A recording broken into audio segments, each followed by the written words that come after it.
نہیں کیا جائے گا۔ درود پڑھیں محمد و آل محمد۔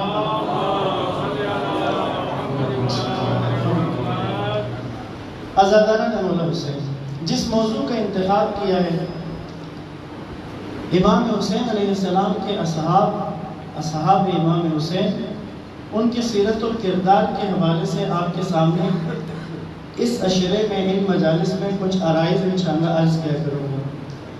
اس موضوع کا انتخاب کرتے ہوئے بعض اوقات ظاہر ہے کہ کوئی نئی بات ہو، نیا موضوع ہو، تو انتخاب کرنے والے کے لیے بھی کچھ گھبراہٹ کا باعث ہوتی ہے، کیونکہ اندازہ نہیں ہوتا کہ یہ مجمع اور سننے والوں کے لیے یہ موضوع کس طرح کا ہے۔ صرف ایک کچھ احساسات ہیں، وہ آپ کے سامنے پیش کرنا چاہوں گا اپنے موضوع کو شروع کرنے سے پہلے۔ کربلا کا واقعہ دنیا کے ان واقعات میں سب سے منفرد ہے۔ دنیا میں بہت سارے واقعات ہو کر گزرے ہیں، حتیٰ دیگر ائمہ کی زندگی کے واقعات بھی ہیں۔ ہمارے خود ائمہ، باقی 11 معصومین کے، 11 ائمہ کے، خود رسول خدا کے، جناب سیدہ کے زندگی کے بہت سارے واقعات ہیں، لیکن سب کے اندر واقعہ کربلا کی منفرد حیثیت حاصل ہے۔ واقعہ کربلا جتنا دہرایا گیا ہے، جتنا واقعہ کربلا کو بیان کیا گیا ہے، تاریخ انسانیت میں کوئی واقعہ اتنی دفعہ نہیں بیان ہوا ہے۔ اس قدر واقعہ کربلا بیان کیا گیا ہے۔ 1400 سال سے واقعہ کربلا بیان ہو رہا ہے۔ اس وقت اس مجلس اعزاء میں موجود ہمارے سفید ریش بزرگ، آپ اپنی زندگی کے 40 سال، 50 سال، 60 سال سے عزاداری کی مجالس میں جاتے ہیں۔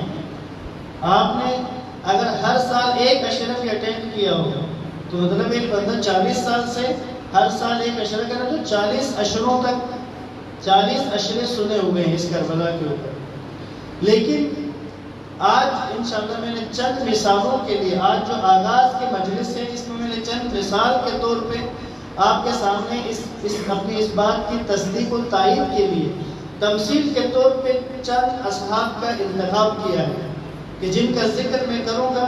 ہو سکتا ہے کہ آپ میں سے ایسے افراد، ایسے عزادار ہوں جنہوں نے اپنے طول عمر کی عزاداری میں ان کا ذکر ہی نہ سنا ہو سکتا ہے ان کا نام ہی نہ سنا ہو سکتا ہے کہ جب میں موضوع بتاؤں تو آپ کے ذہن میں ایک دفعہ تحیر و حیرت آ جائے کہ کیا یہ بھی کربلا میں ہوا تھا۔ اس کی وجہ کیونکہ بیان نہیں ہوا۔ کربلا زیادہ بیان ہونے کے باوجود، کثرت سے بیان ہونے کے باوجود، اس داستان کربلا کے، اس تحریک کربلا کے بہت سارے پہلو تشنا ہیں، بہت سارے پہلو بیان نہیں ہوئے۔ جبکہ دنیا میں جو کام ہوتا ہے، جیسے سائنس کے کسی بھی موضوع پر، بیالوجی کے اوپر اگر آج سے 40-50 سال پہلے 2-3 کتابیں تھیں، تو اس وقت ہزاروں کتابیں اس موضوع پر آ چکی ہیں۔ اس موضوع کی جزیات کو بیان کیا گیا، اس موضوع کو کھولا گیا۔ فزکس کے اوپر اگر آج سے 40-50-100 سال پہلے چند کتابیں تھیں، آج ہزاروں کتابیں ہیں، لاکھوں کتابیں ہیں جو اس علم کو مزید کھول کر بیان کیا گیا ہے، اس کے جزیات تک کو بیان کیا گیا ہے۔ لیکن یہ عمل واقع کربلا کے ساتھ نہیں ہو رہا۔ کتابیں ہیں، لیکن کتابیں بھی ابھی تک بہت زیادہ تحقیق کے ساتھ، بہت زیادہ کھول کر موضوعات کو بیان نہیں کیا گیا۔ بہت سارے موضوعات تشریح ہیں کربلا کے۔ یہ جس موضوع کا میں نے انتخاب کیا ہے، اصحاب کربلا کا سیرت اور ان کے کردار کے بارے میں بات کریں۔ اب یہاں پر عموماً مجلس کا جو ایک پیٹرن بن چکا ہے، ایک خاص انداز بن چکا ہے، ایک خاص لب و لہجہ بن چکا ہے کہ پڑھنے والے کو بھی خبر ہے کہ اگر میں مجلس میں، جب مجلس اعزاء میں پڑھوں، اگر اس میں نعرے نہ لگیں، اگر اس میں واہ واہ نہ ملے، اگر اس میں سر نہ دھنے، تو پڑھنے والے کو بھی ایسا لگتا ہے کہ شاید مجلس صحیح طرح منتقل نہیں ہوئی۔ سننے والوں کو بھی یہی لگتا ہے کہ آج مجلس کوئی جمع نہیں ہے۔ ایک استاد نے سوال کیا، بزرگ استاد نے کہا، ریاکاری کیا ہے مجلس پڑھنے والے کے؟ کہا تم مجلس کا اگر مقرر کرو، فیس مقرر کرو تو مجلس کا اجر ختم ہو جاتا ہے، لیکن کہا اگر تم مجلس میں داد چاہو، تم چاہتے ہو کہ لوگ تمہیں واہ واہ کہیں، پوچھا نہیں میں یہ چاہتا نہیں ہوں، کہا ٹھیک ہے، ایک سیکڑا مرحلہ بھی نہیں، جس مجلس میں تمہیں داد ملے اس مجلس میں تم خوش ہو جاتے ہو، اور جس مجلس میں تمہیں داد نہ ملے اس میں تمہارا دل کچھ نہ کچھ دکھی ہوتا ہے. کہا ایسا ہوتا ہے. کہا اگر یہ ہے تو یہ بھی ریاکاری نہ، یہ بھی سمام ہے. اصالت یہ ہے کہ امام حسین علیہ السلام کی مجلس سے امام کا پیغام عزاداروں تک منتقل کرنا ہے، لیکن یہ حوصلہ اہل منبر کے پاس ابھی کم ہے، کیونکہ ہمیں بعض اوقات دقت ہوتی ہے. بعض اوقات یہ بھی ہوتا ہے کہ ایک ہی مجلس ہوگی، شاید اگلی دفعہ بلائے بھی نہیں، تو عموماً یہ ایک دقت ہے. سننے والوں کی دقت یہ ہے کہ مجلس میں سیکھنے اور سمجھنے کی نیت سے نہیں آئے. ایک تعداد سیکھنے اور سمجھنے کے لیے نہیں آئے، مجلس میں آئے عبادت کی نیت سے آئے. عبادت میں انسان سمجھنے سیکھنے سے کم ہی تعلق رکھتا ہے. جیسے نماز میں ہم سیکھنے اور سمجھنے کا کوئی ہمارا مرحلہ نہیں ہوتا، وہ عبادت ہے، عبادت کی حد تک بجا ہے. عزاداری کے ساتھ بھی ایسا ہی ہے. لہٰذا جس موضوع کا میں نے انتخاب کیا عزاداران مولا، اس کے انتخاب کرنے کی وجہ یہ ہے کہ تشنہ ہے. اگر اس موضوع پر چند سال مسلسل اشرے پڑھے جائیں، آج جب میں نے اس موضوع کو کھولا، اس کو دیکھا، اس کو پڑھا، اس کی جزیات کو دیکھا، میں ایک جز آپ کی خدمت میں عرض کرتا ہوں. کربلا کے میدان میں امام حسین علیہ السلام کے اصحاب نے، امام حسین علیہ السلام کے انصار نے، امام کے ان جانصار ساتھیوں نے میدان میں جا کر جو رجز پڑھے، اشعار پڑھے. جب جاتے تھے نا میدان میں، جاتے ہوئے رجز خوانی کرتے تھے، اشعار پڑھتے تھے. اگر صرف ان رجز خوانی کے اوپر اشرہ کریں تو کم سے کم 2 اشرے اس پر بنتے ہیں اس کو منتقل کرنے کے لیے. یہاں تو ہم نے ایک مجموعی اجتماعی موضوع لیا ہوا ہے اور اس کے لیے کوشش کی ہے کہ وہ پہلو کہ جس کی طرف توجہ نہیں ہے، جو بیان نہیں ہوتے، جن کی طرف دھیان نہیں ہے، جن کی طرف توجہ نہیں ہے، اس کی طرف آپ کی توجہ مبذول کروانی ہے. تو انشاءاللہ آپ اس اشرے میں ساتھ دیں گے اور ہم امام حسین علیہ السلام کے اصحاب کی زندگی کے، ان کے کردار کے، خود کربلا کے اندر انہوں نے جو کردار پیش کیا ہے اس کے بہت سارے ایسے پہلو ہیں کہ جن پر پردہ ہے، جو تشنہ ہے. انشاءاللہ ان کی سیرابی کی اور ان سے خود کو سیراب کرنے کی ہم کوشش کریں گے. درود پڑھیں محمد و آل محمد پر.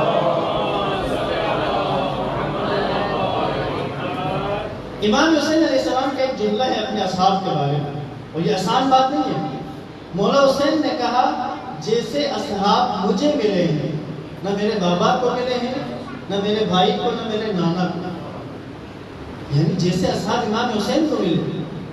یاد رکھیے گا یہ جو تعداد ہے، یہ جو تعداد ہے خالص لوگوں، جان نچھاور کرنے والوں کی، اتنی تعداد آپ کو انبیاء کے پیروکاروں میں نہیں نظر آتی جو خالص ہو. امام حسن علیہ السلام کے ساتھ ہزاروں کا لشکر تھا جب نکلے تھے، لیکن خالص ترین افراد اتنی تعداد میں نہیں تھے جتنی تعداد میں کربلا میں موجود تھے امام حسین علیہ السلام کے. تو یہ جو اصحاب کربلا ہیں، ایک جملہ اس کروں گا، توجہ رکھیے گا. کربلا میں کوئی بھی حادثاتی طور پر نہیں آیا، ایکسیڈنٹلی پہنچ گیا اسے، کیا گزر رہا تھا، موقع مل گیا تو شہید ہو نہیں. بائی چانس شہادتیں نہیں گئی کربلا میں. جیسے آج کے دور میں ہو جاتا ہے، گھر سے انسان ہو سکتا ہے سبزی لینے گیا ہو سکتا ہے گھر سے انسان کسی کام سے گیا ہو. کچھ عرصہ پہلے جب ہمارا ملک اس مشکل میں تھا کہ دھماکے ہو رہے تھے مارکیٹوں میں، عوامی جگہوں پر، کوئی بھی شخص شہید ہونے کے لیے نہیں کیا گیا. ان کو بھی شہید کہا جاتا ہے جو بے گناہ مارے جاتے ہیں، ان کی شہادت کا درجہ ہے. لیکن شہدائے کربلا میں سے کوئی بھی حادثاتی طور پر نہیں آیا. امام حسین علیہ السلام نے شب عاشور جو چراغ بجھایا، بجھا کر کہا چلے جاؤ. علامہ نقل صاحب کہتے ہیں کیا وجہ ہے کہ شب عاشور چراغ بجھا کر جانے کو کہہ رہے ہیں، عصر عاشور حل من ناصر کہہ کے آنے کو کہہ رہے ہیں. حسین ابن علی کے 2 متضاد عمل، لیکن اپوزٹ عمل ہے. شب عاشور چراغ بجھا کر جانے کے لیے کہہ رہے ہیں اور عصر عاشور مدد کے لیے پکار رہے ہیں. کیا وجہ ہے؟ وجہ آغا نقل صاحب نے بیان کی، کہتے ہیں یہ وجہ یہ ہے شب عاشور چراغ بجھا کر جانے کے لیے اس لیے کہا کہ کہیں پاک لوگوں کے درمیان کوئی نجس یا گندہ رہ نہ جائے. یہ خالص ہیں، یہ جانثار ہیں، یہ اپنی جان ہتھیلی پر رکھ کر حسین ابن علی کے قدموں میں نچھاور کرنے کے لیے آئے ہیں. ان کے درمیان میں کوئی گڑبڑ نہ رہ جائے، کوئی گندہ نہ رہ جائے. چراغ بجھا کر جانے کے لیے اس لیے کہا، اور عصر عاشور مدد کے لیے بلایا۔ آنے کے لیے کیوں کہا؟ اس لیے کہ کہیں ان گندوں کے بیچ میں کوئی اچھا رہ نہ جائے۔ یزیدی لشکر سامنے، ان گندوں کے، ان بد کرداروں کے بیچ میں کوئی نیک، کوئی اچھے کردار والا اگر رہ گیا ہے تو وہ وہاں پر رہ نہ جائے۔ حل تو آ گیا ہے، اگر مزید کوئی رہ گیا تو اس کو وہ آ جائے حل میں۔ چلے جاؤ، مدد کے لیے آؤ، دو الگ الگ۔ جانے کے لیے کہا، لیکن کوئی ایک بھی نہیں کیا شب عاشور۔ ایسے خالص اصحاب، اس قدر خالص لوگ، اور ایسا بھی نہیں تھا کہ اصحاب امام حسین علیہ السلام وہ غیر معروف لوگ تھے۔ اکثریت امام کے اصحاب میں ایک بڑی تعداد ایسے لوگوں کی تھی جو اپنے قبیلوں میں سردار تھے، اپنے قبیلوں کی جانی پہچانی شخصیات تھے۔ کچھ تو ایسے تھے جو علاقوں کے اندر جانی پہچانی شخصیت تھی۔ جناب بریر جس وقت میدان میں ہے تلوار لے کر، تو سامنے موجود لشکر میں سے بہت سے لوگوں نے یہ کہا، ہم نے سوچا بھی نہیں تھا کہ کبھی بریر بھی تلوار لے کے میدان میں آئیں گے۔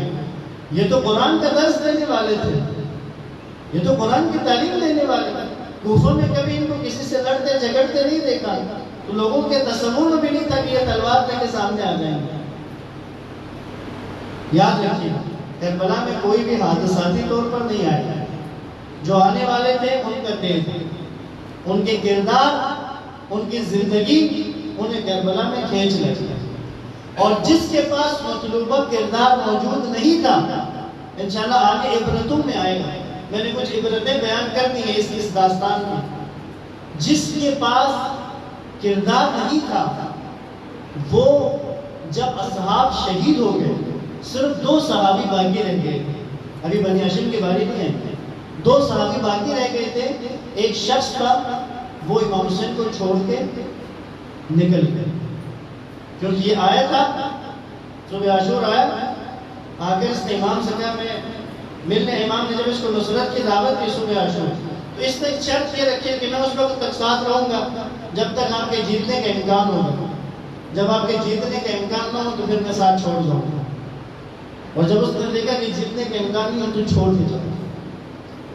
یاد رکھیے کہ کربلا میں آ کر شہدائے کربلا میں شامل ہونے کے لیے کردار، ایک خاص زندگی، ایک خاص بصیرت کی ضرورت ہے۔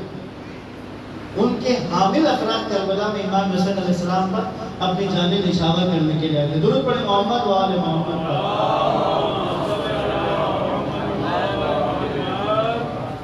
تعداد کربلا کے شہداء کی 72 مشہور و معروف تعداد جو سب کے زبان زد عام و خاص ہے، لیکن کربلا کے شہداء کی ایک تعداد وہ ہے جو کربلا سے باہر شہید ہوئے۔ کوفہ میں ایک تعداد کربلا کے شہداء کی ہے، بصرہ میں بھی ہے شہداء کی تعداد، اور اسی طرح خود امام حسین علیہ السلام کی شہادت کے بعد بھی کچھ لوگ شہید ہوئے، وہ بھی شہداء کربلا میں سے۔ تو یہ تعداد 72 سے لے کر 200 تک تعداد بیان کی جاتی ہے، لیکن میکسیمم 200 تک۔ کچھ صفات ان اصحاب کی مشترکہ ہیں، سب میں تھی، جیسے امام حسین علیہ السلام کی محبت سب اصحاب کی مشترکہ صفت ہے، صاحب ایمان ہونا سب اصحاب کی مشترکہ صفت ہے، شجاعت سب کی مشترکہ صفت ہے۔ اسی طرح مشترک صفات بھی ہیں ان شہداء کی، اور کچھ صفات ہر شہید کی خاص تھی، یعنی وہ خاص اسی کی صفت تھی جو اس میں خاص تھی۔ انشاءاللہ ہم ان شہداء کی مشترکہ صفات پر بھی بات کریں گے اور خاص صفات پر بھی۔ بس ایک پیغام یہاں پر دینا چاہوں گا، آج کے دور میں جیسے چند چیزیں اس وقت کی تھی جو آج بھی ہیں، 61 ہجری میں یہ چیزیں تھی جو آج بھی وہی موجود ہیں، جیسے سورج، یہ سورج 61 ہجری میں بھی یہی سورج ہے، اس سورج میں 61 ہجری کے اس سانحے کو، اس واقعے کو دیکھا ہوا ہے۔ چاند بھی 61 ہجری میں تھا، اس نے دیکھا ہوا ہے، باقی ہے آج تک۔ صفات جو شہداء کربلا کی صفات ہیں، اس دور میں بھی تھی، آج بھی باقی ہے۔ کربلا آج بھی ہے ایک لگاتار پکار، ہے کوئی پیروی ابن علی پر تیار، کوئی تیار تو امام حسین کی پیروی پر، تو کربلا آج بھی تیار ہے، کربلا آج بھی آمادہ ہے۔ بس یاد رکھیں ان شہداء کی صفات زندہ ہے، اور مولا حسین کی طرف سے میرے اور آپ کے لیے اس داستان کربلا میں سے ان شہداء کی صفات میرے اور آپ کے سامنے مجسم کھڑی ہے، شجاعت مجسم کھڑی ہے کہ ہم ہزاروں کے سامنے 72 ہو کر 100 ہو کر ہزاروں کے سامنے حق بیان کرنے سے، حق کا دفاع کرنے سے نہیں گھبرائے۔ یہ شجاعت کی صفت باقی ہے، جو لینا چاہے، جو لینا چاہے۔ خدا کا دستور و قانون یہ ہے، قرآن کی آیت ہے، اللہ اگر زبردستی ہدایت دینا چاہے تو دنیا کے سب انسان، روئے زمین کے سب لوگ ہدایت یافتہ ہو جائیں گے، لیکن اللہ کا ارادہ یہ ہے کہ ہر کوئی خود ہدایت کو قبول کرے۔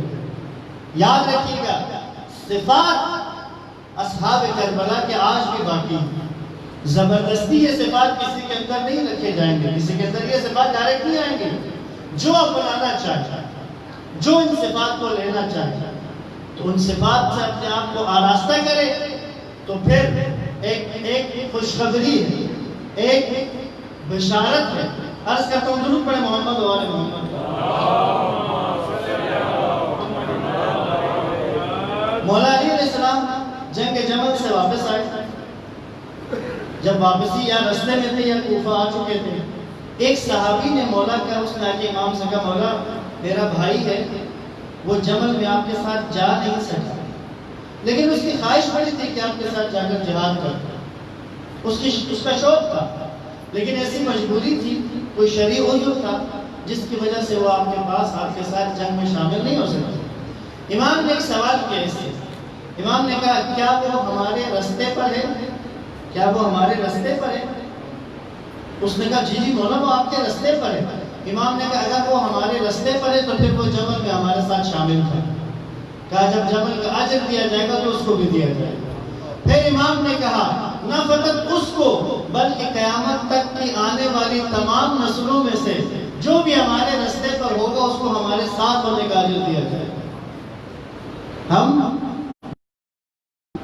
دشت نینوا کربلا میں حاضر نہیں ہیں، عذر ہے، مجبوری ہے کہ ہم وہاں موجود نہیں تھے، زمانہ بیچ میں، لیکن رستہ موجود ہے۔ اگر رستے پر چلے تو پھر انہی میں شمار ہوں گے، ان کے غلاموں میں ہو جائیں گے، ان کے نیچے کام کرنے والوں میں ہو جائیں گے، ان کے نوکروں میں شامل ہو جائیں گے۔ مولا متقیان میں اسی طرح کے ایک واقعے میں ایک شخص نے آ کر کہا مولا میں اپنے گھر کے کسی مجبوری کی وجہ سے یا مرض کی وجہ سے جنگ میں آپ کے ساتھ جا نہیں سکا تھا، لیکن میری خواہش بڑی تھی۔ امام نے کہا اگر تم میرے رستے پر ہو تو تم میرے ساتھ تھے، تم اس جنگ میں شامل ہو۔ اس کے بعد کمبر سے کہا کمبر مال غنیمت میں سے کچھ ہے؟ کہا مولا سب کچھ نہیں ہے، صرف آپ کا حصہ ہے۔ تو مولا نے اپنے حصے میں سے آدھا اس کو دے دیا، کہا تم مال غنیمت میں بھی میرے ساتھ شامل ہو۔ لہذا صفات ان شہداء کربلا کی باقی ہیں، جو ان صفات کو اپنے اندر سمو لے، جو اپنے آپ کو ان صفات میں ڈھال لے، تو وہ ان شہداء کربلا کی ٹیم میں شامل ہو جائے گا، ان کے جونیئرز میں، ان کے نوکروں میں، ان کے جانثاروں میں، ان کے خادموں میں شامل ہو جائے گا۔ اس سے بڑھ کے کسی کی سعادت کیا ہو کہ وہ حبیب ابن مظاہر کے کارکنوں میں، خادموں میں شامل ہو جائے۔ اس سے بڑھ کر کسی کے لیے سعادت کیا ہو کہ وہ مسلم ابن اوسجہ کے خادموں میں آ جائے۔ اس سے بڑھ کر کسی کی سعادت کیا ہو کہ وہ عبداللہ ابن یقین جیسے صحابی رسول کے ساتھ شامل ہو جائے، ان کے قدموں میں بیٹھنے کی جگہ مل جائے۔ پس میں نے عرض کیا یہ وہ موضوعات ہیں کہ جس میں نعرے نہیں لگتے، لیکن یہاں پر ایک گلت کروں گا طالب علمانہ، نعرہ لگانا خوبصورت ہے، ایک خوبصورت عمل ہے۔ نعرہ ہم کب لگاتے ہیں؟ جب فضائل کا کوئی جملہ ہم سنتے ہیں، لیکن ایک جگہ اور بھی بنتی ہے نعرے کی، اس وقت نعرہ نہیں لگتا، حالانکہ لگنا چاہیے۔ مجلس میں اگر آپ کو کوئی بات سمجھ میں آ گیا، آپ مجلس میں بیٹھے، آپ کو جو بیان کرنے والا ہے اس کے بیان کرنے پر آپ کو ایک بات سمجھ میں آ گئی، تو یہ جو سمجھ میں آنا ہے یہ بھی آل محمد کا احسان ہے آپ کا، یہ بھی باب مدینۃ العلم کا احسان ہے۔ جب کوئی نئی بات سمجھ میں آ جائے تو اس پر بھی نعرہ بنتا ہے۔ یہ عادت پیدا ہونی چاہیے، فضائل کے علاوہ کوئی علمی نقطہ سمجھ میں آ جائے اس پر بھی نعرہ ہونا چاہیے، اس پر بھی فضا بنے، اس پر بھی مومنین کے حشاش فشاش چہرے نظر آئے، اس پر بھی کھلا ہوا چہرہ نظر آئے۔ یہ ایک ریت، ایک سنت، ایک نئی اور بہترین اور خوبصورت عمل ہے، اس کی طرف جانا چاہیے۔ وَإِلَّا اگر صرف فضائل پر ہی نعرے لگیں گے، اللہ اکبر، نعرہ رسالت یا رسول اللہ، نعرہ حیدری یا علی، یہ سنت کا آغاز ہو گیا۔ تو یہ یاد رکھیے گا، یہی وجہ ہے کیونکہ پڑھنے والے کی نفسیات ہماری نہیں ہے، وہ بانی کو بھی پتہ ہے، مجھے بھی پتہ ہے، ہماری نہیں ہے نفسیات کہ ہم نعروں کے یا اس میں آ جائیں یا اس کی وجہ سے بات بیان نہ کر پائیں، وہ نہیں ہے کیفیت۔ لیکن بہت سارے ایسے پڑھنے والے ہیں جو موضوعات کے انتخاب کرتے وقت اس گھبراہٹ کا شکار ہو جاتے ہیں کہ مجلس لگے گی نہیں، اور مجلس لگانے کے لیے آپ لوگ اگر آپ علمی بات سن کر نعرہ لگا دیں، آپ کو کوئی بات سمجھ میں آ جائے، آپ کو کچھ نیا پتہ چلے، اس پہ نعرہ لگا دیں، تو یہ انتخاب کرنے والے طالب علموں کے لیے آسان ہو جائے گا۔ انہیں پتہ ہوگا کہ مومنین کی سطح فکر بلند ہو گئی ہے، اب انہیں اگر کوئی علمی بات سمجھ میں آئے تو اس پر بھی درود پڑھتے ہیں، اس پر بھی نعرہ لگاتے ہیں، پھر محنت شروع ہوگی اور پھر نئی باتیں آپ کے سامنے پیش کی جائیں گی۔ درود پڑھیں محمد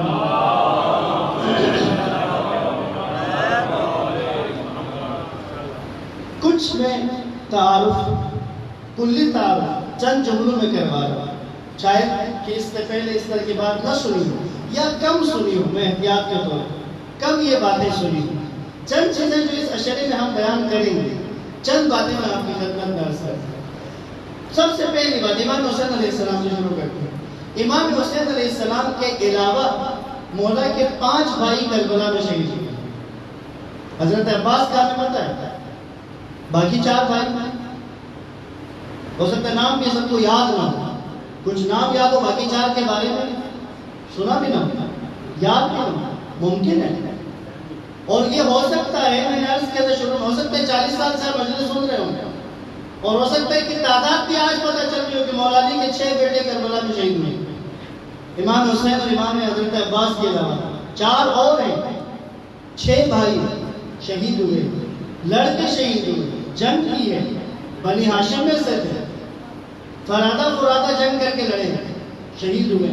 ہم اپنے اس اشرے میں ذکر کریں گے انشاءاللہ۔ اسی طرح کچھ اصحاب ایسے تھے جو اپنے اہل و عیال کے ساتھ امام حسین کے ساتھ شامل ہوئے۔ امام اور ان کی فیملی تو ہے، اہل بیت کے خانوادے تو ہیں، لیکن کچھ اصحاب ایسے جو اپنے اہل و عیال یعنی سب نے پوری فیملی کے ساتھ شامل ہوئے۔ کہاں آ رہے تھے؟ کیا نہیں پتا تھا ان اصحاب کو کہ کہاں جا رہے ہیں، لیکن بچوں کو، اپنی اہلیہ کو ساتھ لے کر آئے ہیں، کنیز کو، خادموں کو، نوکرانیوں کو ساتھ لے کر آئے ہیں، آ کر شامل ہوئے ہیں۔ امام کے علاوہ، بنی ہاشم کے علاوہ کی بات کر رہا ہوں، اصحاب کربلا کی بات کر رہا ہوں، جو اپنی فیملیز کے ساتھ امام حسین کے ساتھ شامل ہوئے ہیں۔ اسیروں میں جن کی فیملیز شامل ہیں، کوفہ تک اسیری میں شامل ہیں وہ۔ اسی طرح کچھ اصحاب ایسے ہیں جو صلبی رشتوں والے ہیں، اصحاب کی بات کر رہا ہوں۔ امام حسین علیہ السلام کے آپ کو بتایا نا 4 بھائی ہوئے، اصحاب میں سے ایسے ہیں کہ جو 3 بھائی اکٹھے شہید ہوئے، 4 بھائی اکٹھے کربلا میں شہید ہوئے، 2 بھائیوں کی تو تعداد زیادہ ہے۔ اسی طرح باپ اور بیٹا اصحاب میں سے ہیں، باپ بھی شہیدوں میں سے، بیٹے بھی شہیدوں میں سے، اصحاب کربلا میں سے، ان کی بھی ایک تعداد ہے۔ اسی طرح ایک اب آپ کو حضرت مسلم بن عقیل کوفہ میں شہید ہوئے، جناب مسلم کے 2 بھائی کربلا میں شہید ہوئے، اگر کبھی آپ نے ذکر سنا ہو، حضرت مسلم بن عقیل کوفہ میں شہید ہوئے، سفیر امام حسین، ان کے 2 سگے بھائی کربلا میں شہید ہوئے۔ حضرت مسلم بن عقیل کے 2 بڑے بیٹے کربلا میں شہید ہوئے، کبھی ذکر سنا ہو۔ آپ نے چھوٹے 2 بیٹوں کا ذکر سنا ہے کہ جو طفلان مسلم کے نام سے مشہور ہیں، لیکن 2 بڑے بیٹے جو کربلا میں جنگ کر کے شہید ہوئے، ایک تعداد عزادار ہے۔ اسی طرح کچھ اصحاب ایسے ہیں کہ جو جیسے خود کربلا کے شہداء میں سے جو ابھی بلوغت تک نہیں پہنچے، ان کی تعداد 5 ہے۔ ہم نے حضرت قاسم کا، حضرت علی اصغر کا سنا ہوا ہے، 5 ہیں جو نابالغ تھے اور شہادتوں میں سے، اور ایک اس میں سے صحابی ہے، اصحاب کے بچوں میں سے جو جنگ کر کے شہید ہوا، لیکن ذکر مشہور نہیں، بیان نہیں ہوا۔ اسی طرح اللہ کے رسول کے صحابی، اصحاب رسول میں سے 8 افراد، 8 اصحاب رسول جو کربلا میں شہید ہوئے، جنہوں نے رسول اللہ کو دیکھا ہے۔ صحابی اسے کہتے ہیں جس نے رسول اللہ کا زمانہ درک کیا۔ 8 افراد، یہ 8 امام حسین کے علاوہ ہیں، امام حسین خود بھی صحابی رسول، ان کے علاوہ 8 افراد کہ جو کربلا میں شہید ہوئے۔ اب ایک اور جملہ کہوں، ہم نے جناب جون کا ذکر سنا ہے، جون غلام ہے نا، سنا ہوا آپ نے ذکر، غلام کربلا کے اصحاب میں سے غلام کتنے تھے؟ ہم نے حضرت جون کا ذکر سنا ہے، 15 غلام تھے جو کربلا میں شہید ہوئے، 15 جو خود آزاد ہوئے سے نہیں تھے، کسی کے غلام تھے، لیکن کربلا کے شہداء میں شامل ہیں، لیکن ذکر کبھی نہیں سنا، بیان نہیں ہوا۔ اس موضوع کا انتخاب جو کیا ہے بہت پرانی بات ہے، میں شاید عمران میں کو یاد ہو رہا ہوں، کافی پہلے ہم آپس میں ذکر کرتے ہیں، میں نے عمران بھائی کے دان سے یہ بات سنی، کہتے تھے مجھے تشنا ہوتا ہے کہ اصحاب کربلا پر کوئی پی ایچ ڈی کرے، مجھے یاد ہے مجھے کہ اصحاب کربلا پر پی ایچ ڈی ہو، ان کی زندگیوں کے بارے کے اوپر تحقیق ہو، بیان کیے جائیں۔ تو آج یہ خدا نے توفیق دی، ان کے گھر میں ہی اصحاب کربلا کا ذکر ہو رہا ہے، خدا انشاءاللہ قبول فرمائے۔ اور اگر انشاءاللہ آپ ساتھ دیں، مجمع ساتھ دیں، آپ ہمارے ساتھ شامل ہو جائیں، تو جس وقت ان پاک تینت اصحاب کا، ان خالص اور مخلص امام حسین کے ساتھیوں کا ذکر جب ہم کریں، بانی مجلس کا اہتمام کرنا، میرا بیان کرنا، جب ہم ان اصحاب کے ذکر کرنے کے بعد ان کے سامنے اگر ہمارے یہ ذکر قبول ہو جائے اور وہ ہمیں صرف اتنا کر دیں کہ وہ یہ کہتے ہیں کہ تم لوگوں نے جو ہمارا ذکر کیا تھا وہ ہمیں قبول ہے، اگر وہ قبول کر لیں تو یہ میری نجات کے لیے، بانی مجلس کی نجات کے لیے کافی ہے۔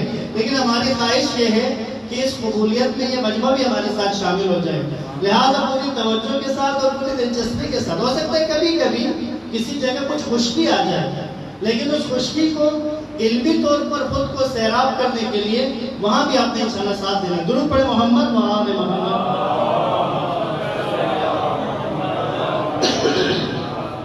آج میں نے چند اصحاب کا انتخاب کیا اور مجھے ایسا لگتا ہے، میں نام لوں گا، ایسا لگتا ہے آپ میں سے ایک بڑی تعداد شاید نام پہلے دفعہ سنے، جب میں آپ کو کیفیت بتاؤں گا تو اس میں تغیر زیادہ آ جائے گا، حیرت آئے گا کہ کیا یہ بھی ہوا ہے کربلا میں، حیرت زیادہ آئے گا۔ میں نے اسی لیے انتخاب ان کا کیا ہے، ان کے اوپر حیرانگی زیادہ آتی ہے۔ اگر کوئی مجھ سے سوال کرے اصحاب کربلا میں سے سب سے زیادہ ظلم کس پر ہوا، اصحاب میں سے اگر کوئی آپ سے سوال کرے اصحاب میں سے سب سے زیادہ ظلم کس پر ہوا ہے، تو ہمارے ذہن میں جواب نہیں آنے والا، کیونکہ ہم نے سنا نہیں ہے۔ لیکن آج جب میں آپ کو بیان کروں گا تو تب حیرت اس بات کی ہوگی کہ کیا یہ معاملہ بھی کربلا میں ہوا ہے، ہم نے اس سے پہلے تو شاید ہماری سماعت میں آیا نہیں ہے۔ اب میں پہلے آپ کو 3 مثالیں دے رہا ہوں، پھر آپ کو واقعات بتا رہا ہوں۔ درود پڑھے محمد و آل محمد پر۔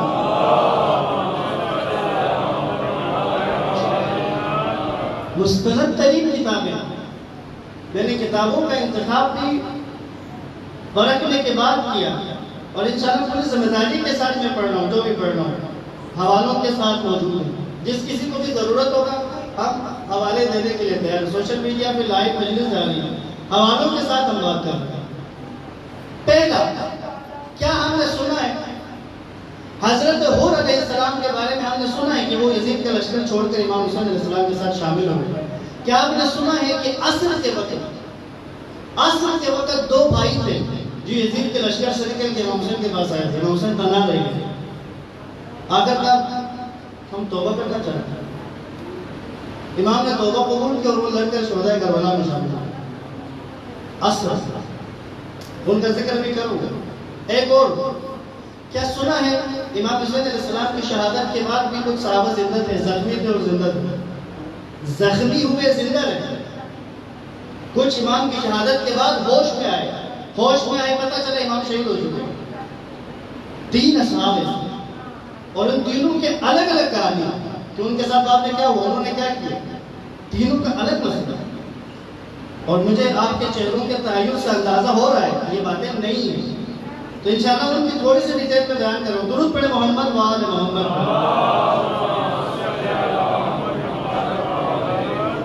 یہ 2 بھائی الحمدللہ ازاداروں کو یاد ہے, جب نئی بات سنی ہے سمجھ میں آئی ہے تو پھر اس میں نعرہ ہو, کیونکہ نعرہ ایک پہچان ہے مجمع کے سمجھنے کی, شامل ہونے. ہمارے اس برصغیر میں, پاکستان میں, ہندوستان میں نعرہ یہ مجمع کی سمجھ آنے کی, باتوں کو سمجھنے کی, بات اچھی لگنے کی, اظہار کا ایک طریقہ ہے. ایران میں وہاں پر اس طرح کی باتیں نہیں ہیں, وہاں نعرہ اور یہ چیزیں نہیں ہوتی. لیکن ہمارا جو معاشرہ ہے اس میں مجمع بھی اسی پر آتی ہے اور پڑھنے والے بھی اسے پر آتی ہیں. شروع میں نے آپ کو کہہ دیا کہ میں اس سے تھوڑا سا عاری ہوں, لیکن انشاءاللہ آپ کا یہ شامل ہونا اصحاب کربلا اپنی بارگاہ میں قبول فرمائے. درود پڑھے محمد وآل محمد.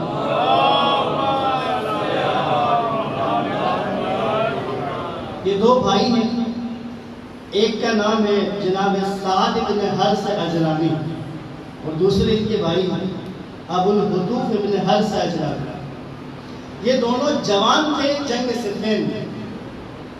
جنگ صفین میں جوان تھے, مولا علی کے لشکر میں. اور امیر شام سے جب جنگ ہوئی تو جب قرآن نیزوں کا بلند کیے گئے تو پھر وہاں سے خوارج الگ ہو گئے.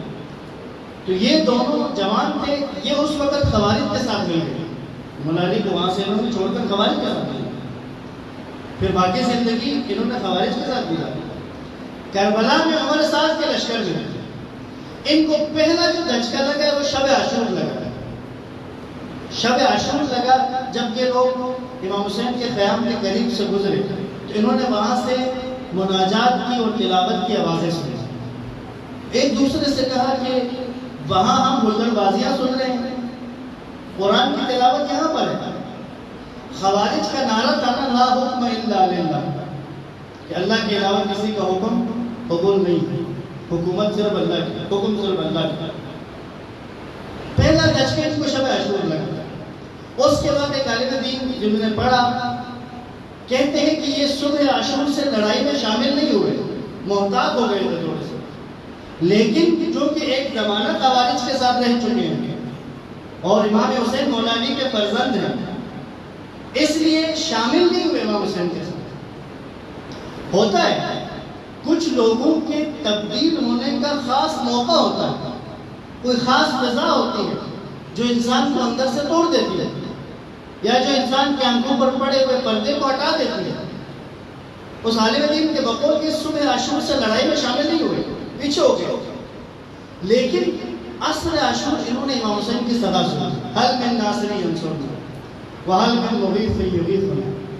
جب انہوں نے امام حسین کے حل من ناصر کی صدا سنی, جس چیز نے ان اصحاب کو بدل دیا وہ خیام سے آنے والی بیویوں کے رونے کی آواز تھی. جب انہوں نے خیام سے رونے کی آوازیں سنی حل من ناصر کے بعد, ایک دوسرے سے دونوں بھائیوں نے کہا لا حکم الا للہ, جو ہم کہتے تھے کیا اس کا اس وقت مصداق حسین ابن علی نہیں؟ ایک دوسرے سے کہا بالکل.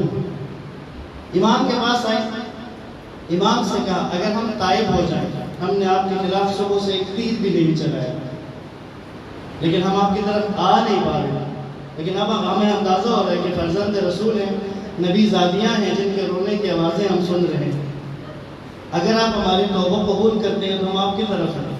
امام نے کہا تمہاری توبہ قبول ہے. اب ان دونوں نے تلواریں بے نیام کی اور امام حسین کی طرف سے یزیدیوں کے ساتھ لڑنا شروع کیا. بے درے لڑے, صفین میں جوان تھے, کربلا میں ان کی داڑیاں سفید ہو چکی تھی. انہوں نے جنگ کی اور کربلا کے شہداء میں شامل ہوئے. انجام بخیر ہوا. بیچ میں مولانا کے لشکر میں تھے، گمراہ ہوئے، لیکن انجام بخیر ہوا۔ یہاں سے مجھے رہبر معظم کی ایک بات سمجھ میں آئی۔ رہبر معظم نے طالبان کے بارے میں بھی یہ بیان کیا، کہا کہ اس میں دو طرح کے لوگ ہیں، دو طرح کے لوگ ہیں۔ ایک وہ ہیں جن کو پتہ ہے کہ وہ کسی کی سازش میں استعمال ہو رہے ہیں، جنہیں پتہ ہے کہ وہ کس کے مفادات کے لیے کام کرتے ہیں، کہا لیکن ایک گروہ وہ ہے جو سادہ ہے، جو بیوقوف ہے، انہیں نہیں پتہ کہ وہ کسی کے ہاتھوں استعمال ہو رہے ہیں، وہ اپنے حساب سے جہاد کر رہے ہیں، اپنے حساب سے جہاد کر رہے ہیں۔ رہبر معظم نے کہا ان دونوں کو الگ کرنے کی ضرورت ہے۔ جو بیوقوف اور سادہ ہے، جس کو سمجھ نہیں آئی ہوئی ہے، اسے سمجھانے کی ضرورت ہے کہ جسے تم جہاد سمجھ کے کرو گی، جہاد نہیں ہے۔ تو یہاں ہے خوارج میں سے تھے، لیکن آخری وقت میں آ کر تائب ہوئے، اور یہ دونوں بھائی سعد ابن حرث، ابو الہتوف ابن حرث، دونوں شہدائے کربلا میں شامل ہوئے۔ سعد ابن حرث، ابو الہتوف ابن حرث، نام انشاءاللہ یاد رہے گا۔ درود پڑھیں محمد و آل محمد۔ اب دوسرا سورہ، دوسرے جناب سوید ابن عمرو، سوید ابن عمرو یا ان کو سوید ابن ابی المطابق ہے۔ یہ بزرگ صحابہ میں، یعنی جو جوان نہیں، سفید ریش، اور امام حسین علیہ السلام سے اجازت لے کر میدان میں گئے، جا کر بہترین جنگ گئے، بہترین، اور ان کی جنگی طور پر مشہور بھی تھے، تلوار بازی میں مشہور تھے۔ لڑتے لڑتے زخمی ہو گئے، گہرے زخم آئے اور گر گئے۔ اب باقیوں نے سمجھا شہید ہو گئے، ان کو چھوڑ دیا، لیکن جب ان کی آنکھ کھلی تو عصر کا وقت، اب انہوں کی آنکھ کھلی، جب بدن میں دیکھا تو کچھ قوت طاقت تھی، اٹھ کھڑے ہوئے، اپنے پاس ایک خنجر چھوٹا چھپا کے رکھا ہوا، اب اٹھ کھڑے ہوئے تو ان کے کان میں صدا آئی کہ حسین بن علی شہید ہو چکے، امام شہید ہو چکے۔ سوید بن عمرو اٹھے، امام کی شہادت کا سنا۔